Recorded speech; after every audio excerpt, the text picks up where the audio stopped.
Julia and Philip Siracusa, sponsored by Carnation, airing live on the United Public Radio Network on 105.3 FM in New Orleans.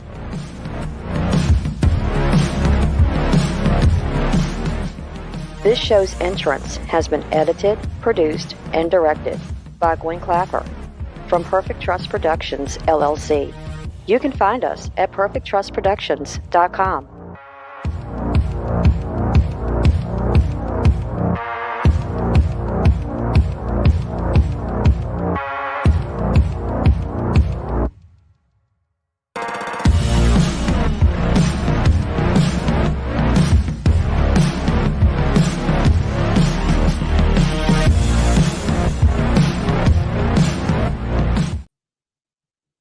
Hello, everyone, and welcome to Monday night segment of Horsefly Chronicles Radio with myself, Julia Siracusa, and Phil Siracusa.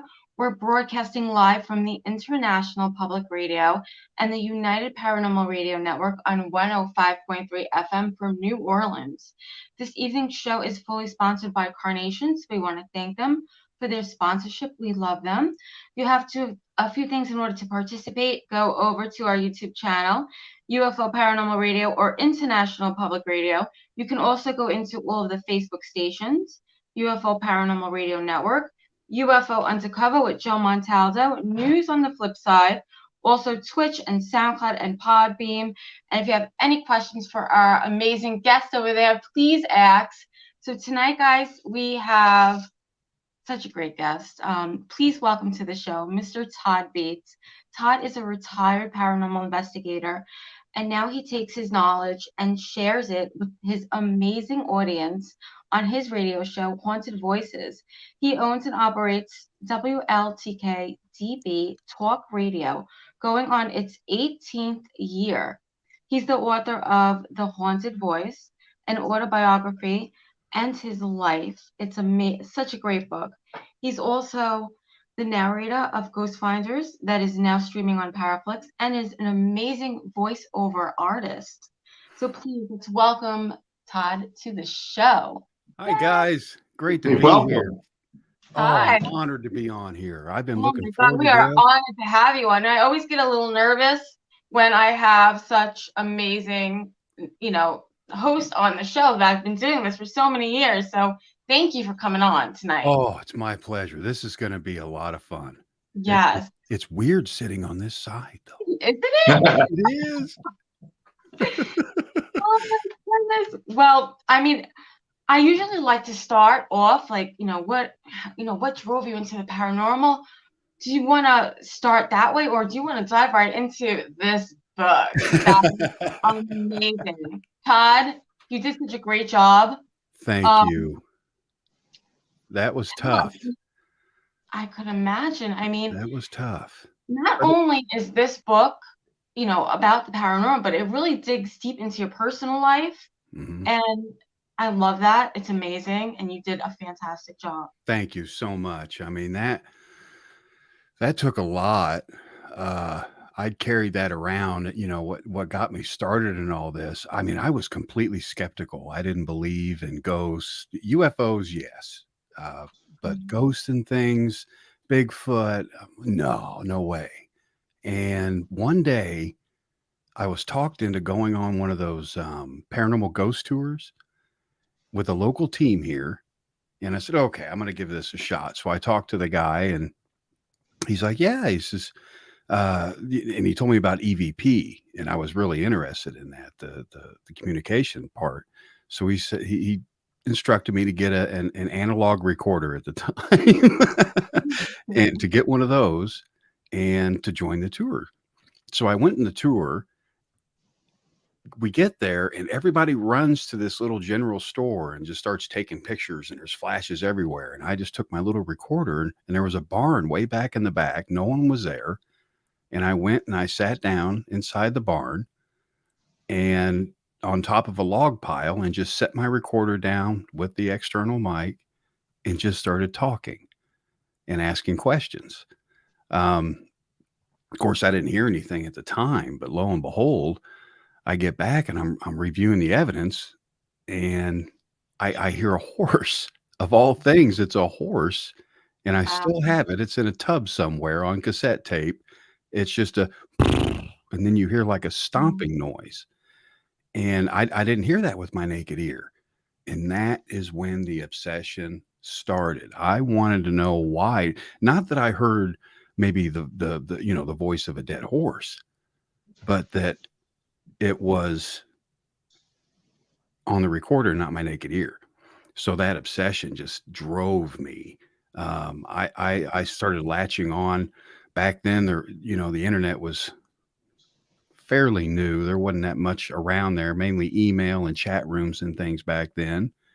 And I started reaching out to people about EVP, and there wasn't too much out there. But I found Sarah Estep, Mhm. and oh my God, what a wonderful woman! Mhm. She's amazing. She was amazing. She brought it to this country actually back in the day. She's what made it popular here, developed the A, B, and C classification system, the whole 9 yards, and we're talking back and forth on email, and she's explaining some of these things, how they can imprint themselves magnetically onto the tape because she used an old reel-to-reel recorder, and I said, "You're kidding me." So they just kind of stick there like glue. So I was obsessed with just the analog recording in general. Digital recorders came out back then, but they weren't the best. They weren't the best. And the analog recorder just kind of became my best friend for quite a while.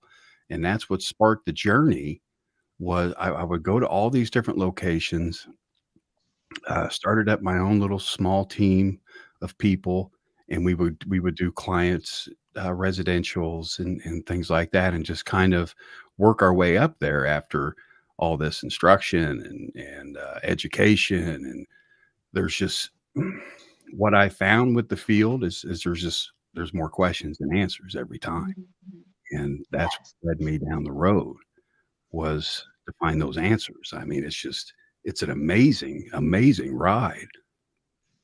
Yeah, that's what always happens. And we have, we find out things, we think we're getting somewhere, and then there's more questions, Mhm. right?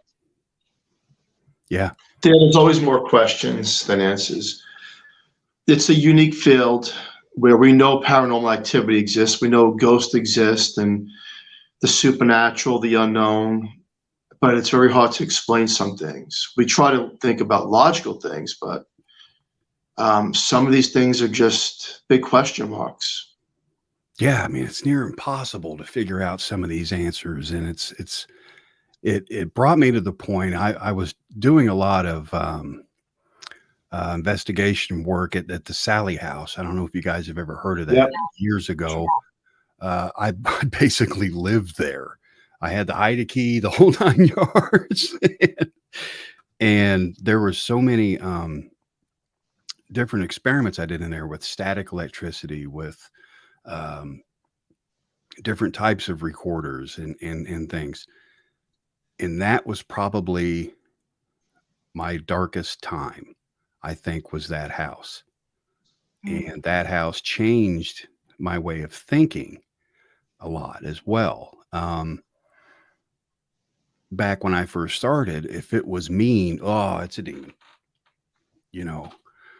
But there's something malevolent in that house, and I learned that human spirits can be cranky as well, um, and they can they can really wreak havoc.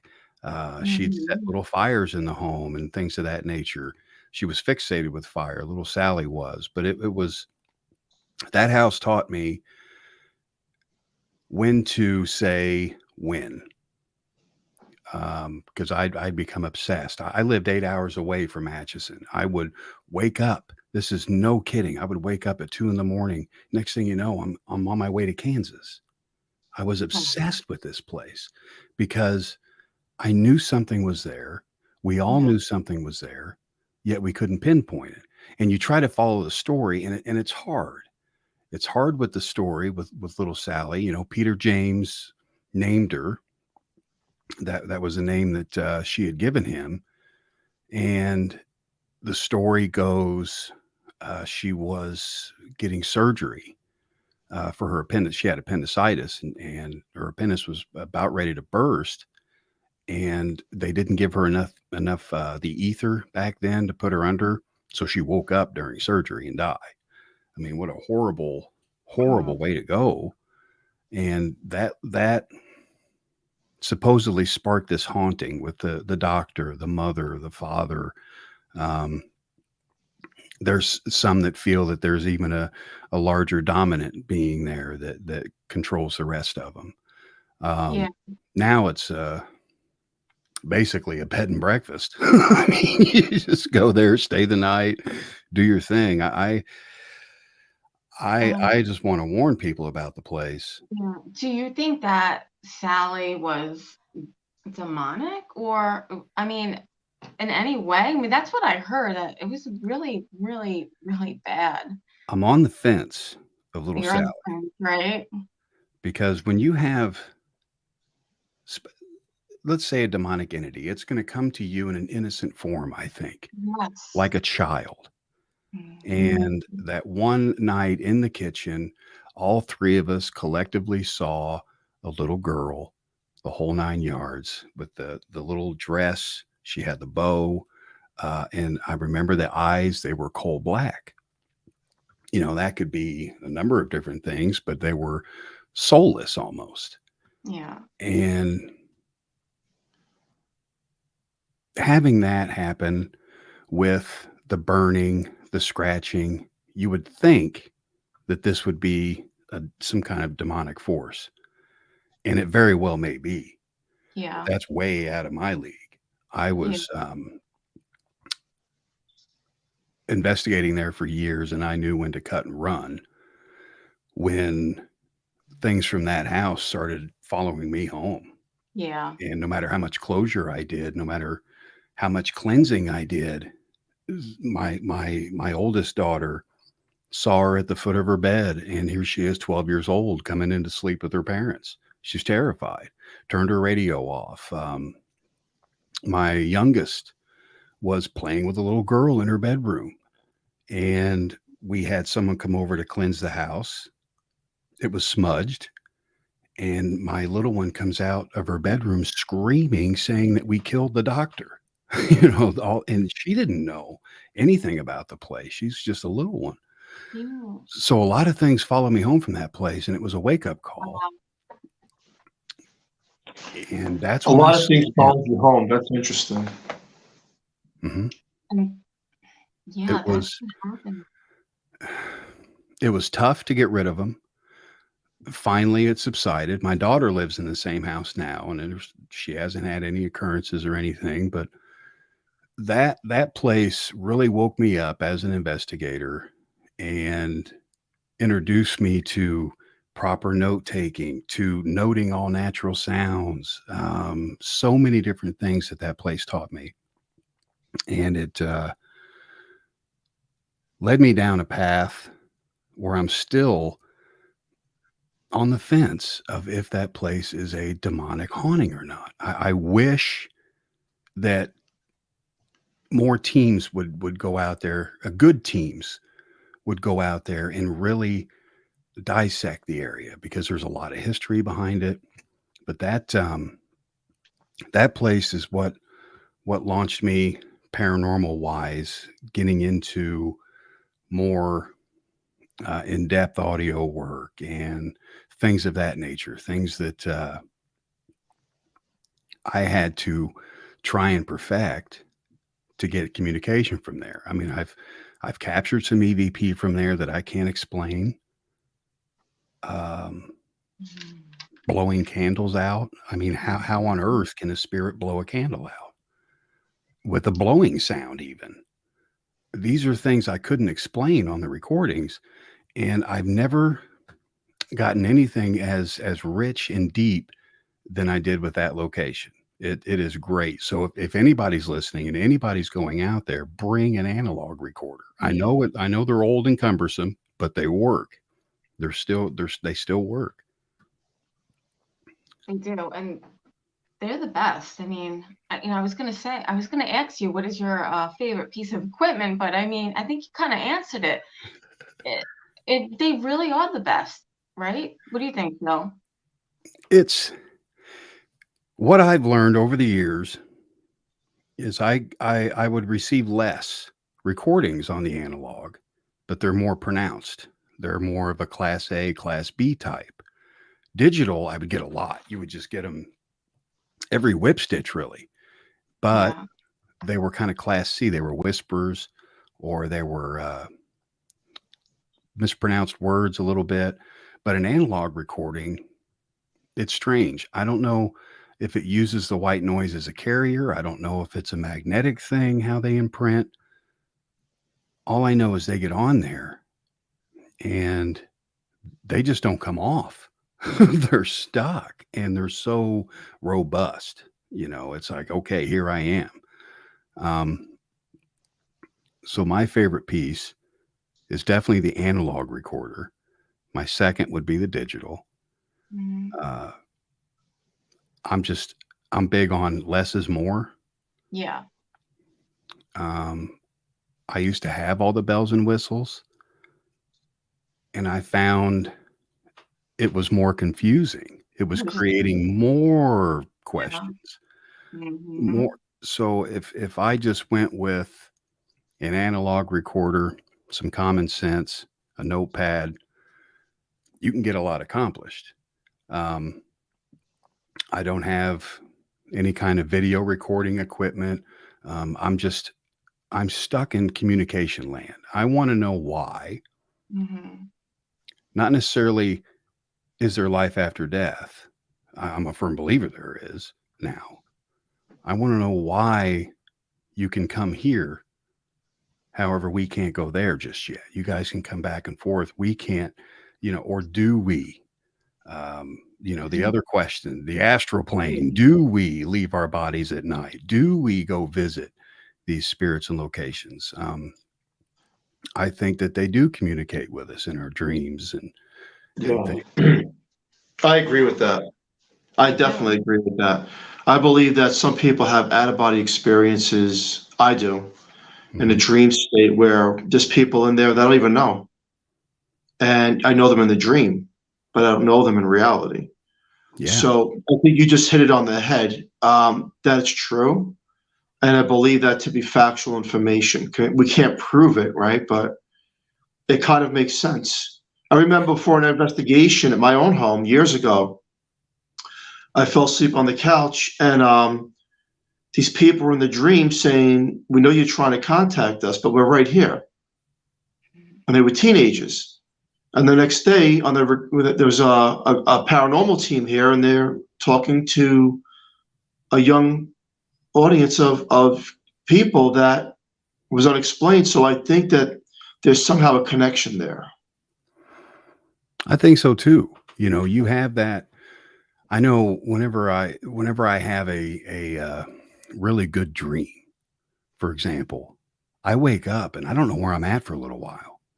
It's because I don't think I've been there. I think I've taken You off have into that some. problem. When you wake up, sometimes it's like you really have to like figure out where you are sometimes. You know what I'm saying? Especially if it's still dark. It's neat how the brain works. I mean, it Yeah. has to be a subconscious thing. It has to be something that animates us in there to get us to do these kinds of things. But I think it's a great way to meditate as well when you're laying there before you go to sleep. I've asked loved ones to come see me in my dreams, things of that nature, and it's occurred. Not every time, but it's almost as if you suggest that to your subconscious, but are you creating that person in your dream? And then there goes another question, so it's just never ending. It's Never never ending. And that's when I decided to say when. And I retired from the field not because I was done with the paranormal, I had found all the answers. No, it's because I couldn't find any. and it was driving me insane, literally driving me insane. I had to sit down with priests and all kinds of things just to kind of settle my mind down. Am I doing the right thing? Am I supposed to be curious about this? Is it okay to be curious about this? Life after death. Of course, they reassured me that it's perfectly normal, but it's just that obsession with me, and that's why I had to set it aside. Now, I do go out and get my feet wet still, but I'm not any active team or anything at the moment. Right. For that reason. It's very draining too. I don't think a lot of people really understand what it really takes to go out there and, investigate locations, residential, everything. It's really hard. It is. It really is. These days, especially, it's television programs are great, great for entertainment. But a problem with them is people will watch them and they will contact their local team and look for some free weekend entertainment and have an investigation come out, maybe hoax a haunting or so forth. So you have to be really careful with your residentials these days. Yeah. Yes. There's a lot of crazy people too. I mean, you run into all kinds in this field. You've got to be really careful as a team these days. But I'm happy to see is the awareness. Yes. The awareness is out there. People are talking about it more. They're sharing more of their evidence. Believing it more. They're really, it's not like it used to be. People are really starting to really believe a little bit more in the paranormal, and I love to see that. It does make me scared though when I, hear stories about all these young kids, doing silly things in the paranormal, not protect, they don't really know what they're doing. That's kind of scary. But there's so many of them. Yeah, there's so many of them. They don't understand that this is not a joke. No, and unfortunately, the majority of them are going to learn the hard way, and that's what's sad. Well, I'm living proof of that because I was ruthless. I'm a New Yorker, and I remember my teenage years with the Ouija board. I was relentless, and I was told not to do it. And I kept doing it thinking it was fake. It's fake. It's make-believe. It's psychosomatic. And I'll tell the listener out there right now, if you have enough intent and you use a Ouija board and you don't know what you're doing, you could be in for a rude awakening like I was. Amen, brother. Amen. If you dabble, you think it's cool. You saw them use it on this episode. Well, maybe they know how to properly use it. Right. And you go out there and dabble in that stuff, you're going to create something you can't stop. I mean, they're so much more powerful than what we are. They can be everywhere. They can be anywhere. You can conjure up a spirit through one of those boards. If you don't know how to use it, you could open a portal, a vortex. You could just really wreak havoc, especially if you're bringing one of those to a client's residential investigation and hey, let's use this. I mean, it's a tool. Yeah. It's a tool like anything else, and it has to be used properly and closed properly. And I don't touch them.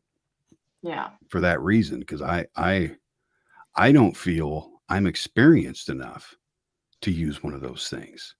You're absolutely right. They're so powerful. And a lot of people don't understand too. It's just a board. It really is just a board. It's the intent that you're using while you're using that board. And Well, the thing is, you don't know who you're talking to. Exactly. And that's what he said. You just don't know. Mm-hmm. We could say one name, but meanwhile, it could be somebody that's ready to take you down from the other side that you don't even know. And I've seen that happen. So you don't know. And these things don't leave easily either. No. I mean, if that's what happens a lot is people will use them. Something happens, they get scared, throw them away. And I have to jump in there, Todd. You said they throw them away, right? Let's think about it logically. Do you think because you throw the board away that entity is away too? No. No, sir. He has a host. You can Mhm. burn it as well, and it's still there, I think. Once Yeah, once of that thing is out, it of is out. course. I So mean, that's just I have a funny story. My mother actually threw one out on us when we were little, and I don't think we were really even using it yet, but she just somehow it got into the house. I remember her throwing it in the garbage, and here I am now. That's true. I mean, just because you throw it out, that doesn't mean nothing. And I think that's what these young kids need to know. yeah, just like you said, Phil, it latches on. Mm-hmm. You know, it's found its host, its catalyst. It's good to go now. And then, you know, people wonder why poltergeists occur in things, and this is my opinion. I think poltergeists are kind of related to the tulpa a little bit, where the mind, our human mind, the spirit works through us, Yeah. and the human mind will open that cabinet. The human mind will launch that disc across or dish across the room, but the spirit is doing it through us, I think. And with the poltergeist activity, you know, you see so many adolescents. And I was really worried about my oldest daughter because I was actively investigating that Sally house when she was growing up into becoming a woman. And I'm thinking, oh my goodness, what's this going to do? And thankfully nothing happened. But they're really open and susceptible, I think, at that age. If you know, parents are out investigating heavily and accidentally bring something home, to a pubescent child, whether male or female, you know, do their emotions get so riled up that they manifest these things happening? The cabinets flying open, the chairs moving, and that's been chipping away at my brain for years on how Mm-hmm. just the poltergeist activity works. I think it all goes hand in hand. I think it's all, you know, right there, um, from manifestation to that kind of activity. It finds a host, it latches on, and you have to get some kind of special work done, you know, to cleanse it, whether it be um, a psychic medium, a demonologist. They just, you've got to be careful because Yeah. it's hard to tell. You can't tell uh, if it's human or inhuman. You know, it doesn't say, "Hi, my name is Frank. I'm a demon, twice removed." Blah blah blah. It doesn't give you that kind of information. It No. it just appears, and it just does. So, you know, a researcher has to be really careful, especially bringing it home to their family. You know, Oh, definitely. Definitely. Hey, Todd, tell us another ghost story of an encounter where you felt intrigued, drawn to, but not the Sally house, but also felt like maybe something didn't want to leave you. that's a good question. There was there's one house, and it's here local, that stands out in my mind. It was one of the craziest experience, one of the most eeriest things I've ever experienced, recording wise. The house, we were on the front porch. We didn't even go inside of the house. We were sitting on the front porch doing a recording session, and I picked up residual, the residual murder. You could hear screaming. You could hear moaning in this. This was all captured on the front porch. I'm just playing this and listening to it over and over, and it was a great capture. Uh, just the screaming, the everything was in there. And what what got me about it is, okay, we got this on the front porch. What in the world happened in this house? Because it was condemned. It had burned. It was still upright, but it was, you know, definitely burned. And after doing some digging, what had happened there about 10 years prior was a mafia hit here Oh. local. it was a guy that was sent there to take care of this guy's wife, supposedly. Um, he didn't know the kids were there in the closet. And he went there, he bludgeoned her to death and then set the whole place on fire. With the two kids, the two little girls were found holding hands in the closet. It was just gut wrenching. And after learning this, and then listening to that file, you can hear the swings. It just made, everything more clear with the EVP capture. You could hear her screaming. You could hear the swings, and that stuck with me. And that tore me up for quite a while because I couldn't do anything about it. It was just a horrible situation.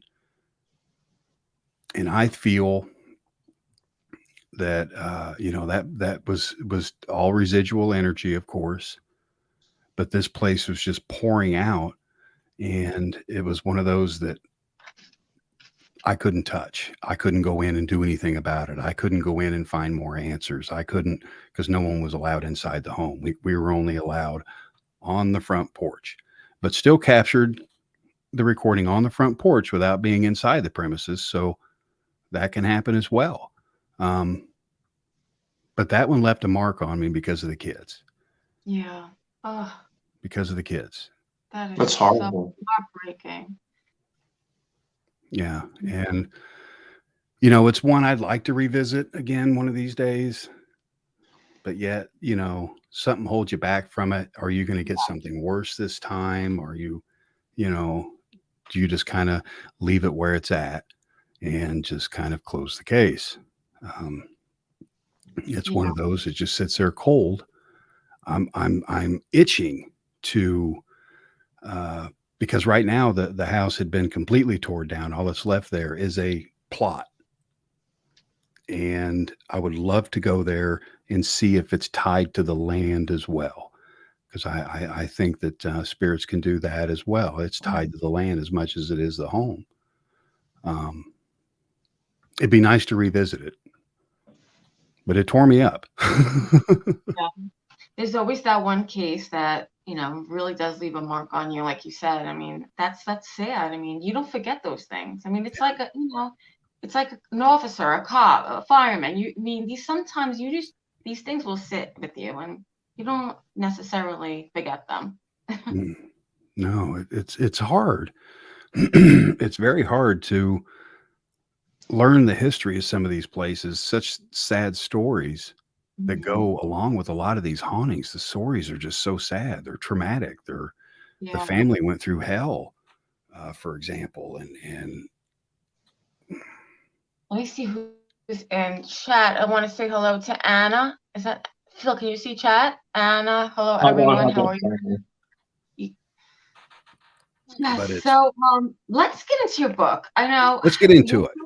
You were so nice enough to send me a copy of it, and I just want to say that you did a really great job, and it must have been really, really hard for you. I mean, what really inspired you to write the book now?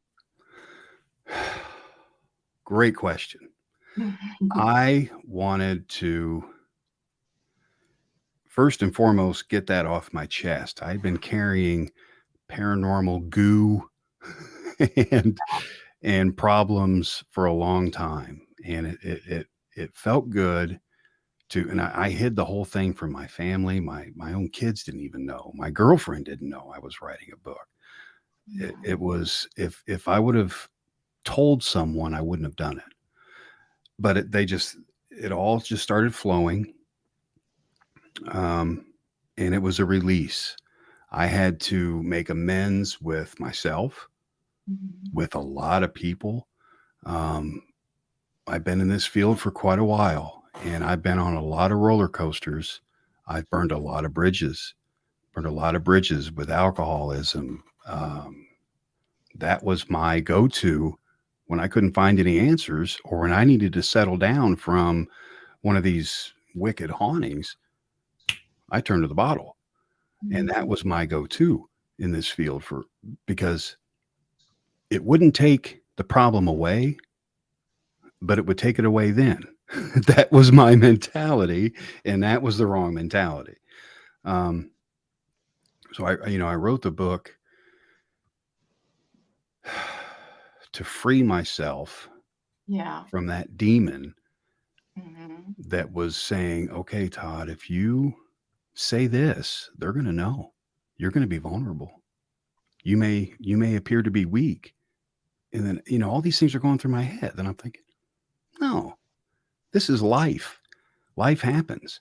In this field, sometimes it's a little darker than what other people experience, but it's life. And maybe this could help someone. Maybe someone else out there in this field turns to the bottle like I did. And maybe this will help them find another outlet. And I wanted to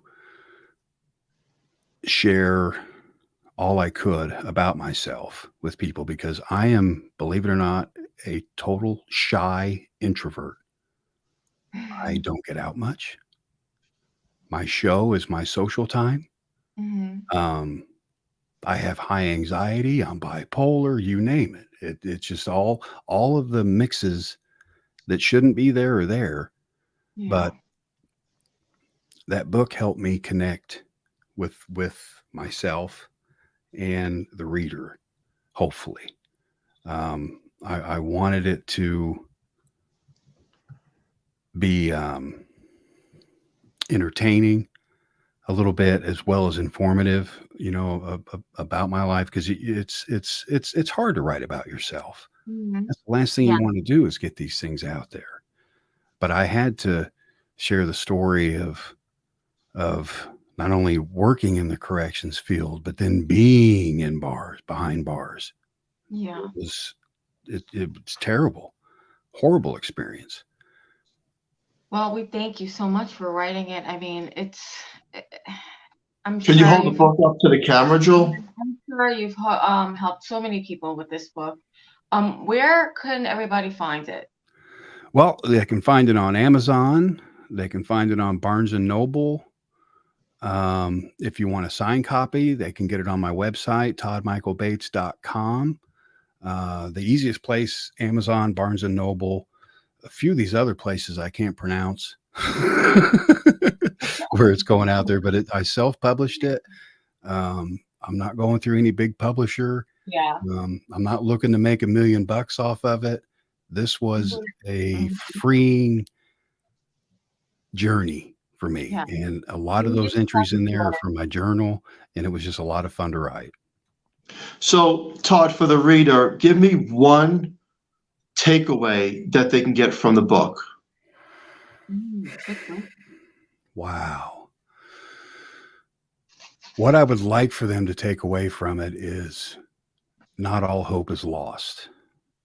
You may be in the darkest point of your life, the biggest pit, the biggest rock bottom that you can think of, the lowest you can think.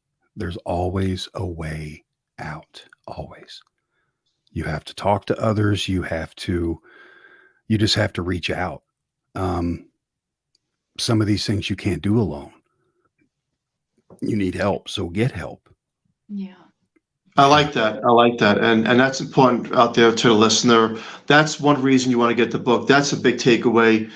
In the darkness, there's help. There's always the light on the other side. You can get out of it. Just like Todd's saying, he's been through a lot. He's telling us a lot of stuff he's been through, and to pull out of that and then write a book about it, it helps the next person moving forward in life. So great work with that. Thanks, Phil. And Todd is going to be so nice. He said he is going to give one of our lucky listeners a free copy of his book. And cool. He will be very, very, very excited because it's a good book. It really is. It's it's a quick read too. It is. Read, and I just can't say enough great things about it. So we have a question, okay, and whoever can answer the question correctly will get a free copy from Todd. So Well, Okay, you so know what? You know what's funny? Wait, you know what's funny about that? So you're going to get Todd's book free if you get the answer, but you're also going to get that book straight from the Horsefly Chronicles home. Bang. That's 2 in 1. Go ahead, Julie. oh my God. All right. Well, so what horror movie did Zelda Rubinstein play in? I hope I said her name right. Rubinstein. So what movie did she play in? One of my favorites. Yeah, I had to Google that. Phil came up with that question, and he did a really good job with it. But I'm gonna admit, I had to Google it. The last name I didn't know, but the first name I knew right there. Yeah. Well, Oh, I love one of my favorites. but whoever has the answer in chat, you guys could message Todd, and he will send you a book, and that's so nice of him to do that on our show. Yep. All they have to do is send me an email. I'll make it even easier for them and give them my Gmail, toddbates@gmail.com. The Wow. first person to get that, and then I'll send them a signed copy. It'll be a lot of fun. Yes, you guys are gonna love this book. Trust me. It'll be a lot of fun. Hopefully they enjoy it. Hopefully you guys enjoy it. And you know, like Julia said, it's a quick read, but it's got some good stuff in it. It's got some good stuff in there, and you'll learn quite a bit about me that you didn't know. And it was, like I said, it was very freeing writing that. And I'm actually working on a second one that's more detailed and is more into modern, brings us up into now. So I'm working on that one too. Hopefully I have that out within the next year or so. But they're tough. You have to take it in stride, do certain sections I would have to separate so I wouldn't get too upset. It's not something you type and you're smiling away when you're doing this. It's you cry, it's emotional. It brings you back to all that stuff that you kind of like pushed away for a while too, right? I know that you inspired me to like start writing. I mean, it's a really great story, of a man who went through a lot and came out great in the end.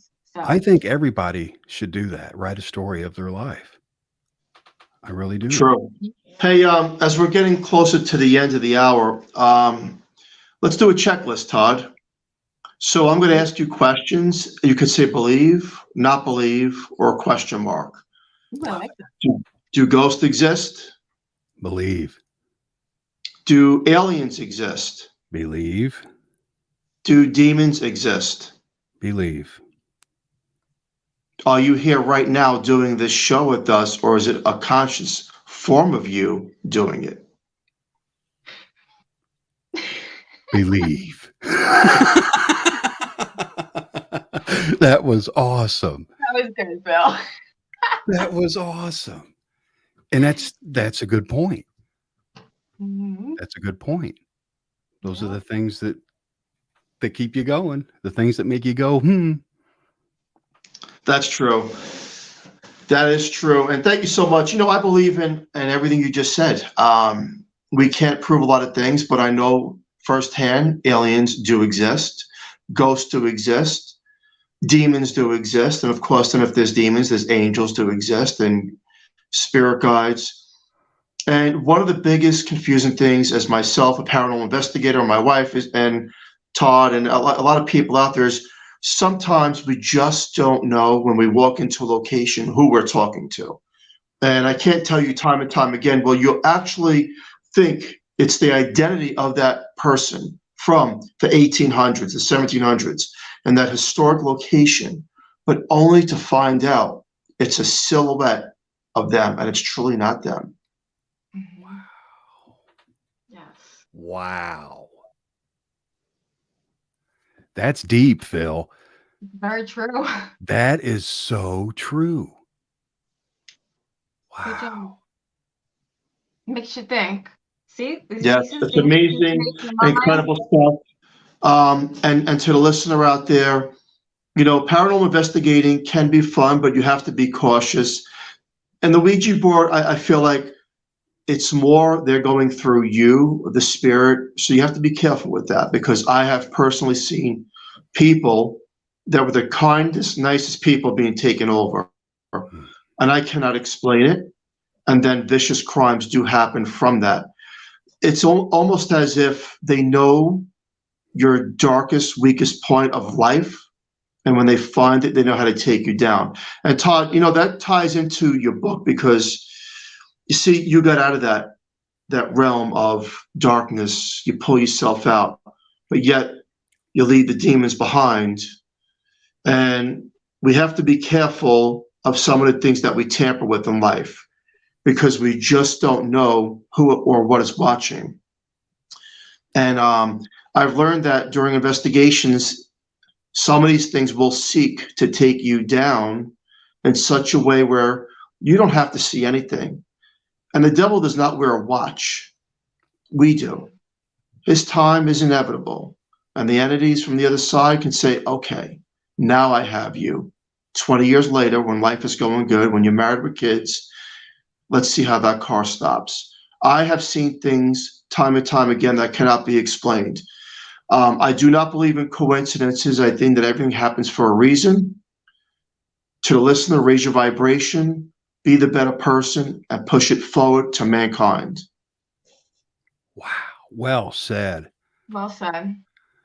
Well Todd, said. thank you so much. And we can't wait to be a guest on your show. Oh, We're looking forward to that. it's Yeah, going to be a we blast. I can't wait to have you two on. Thank you so I'm much. really looking forward to it. You guys have been amazing. Thank you so much. Thank you, Todd, for coming on. Thank you. Thank you again. My Yes. pleasure.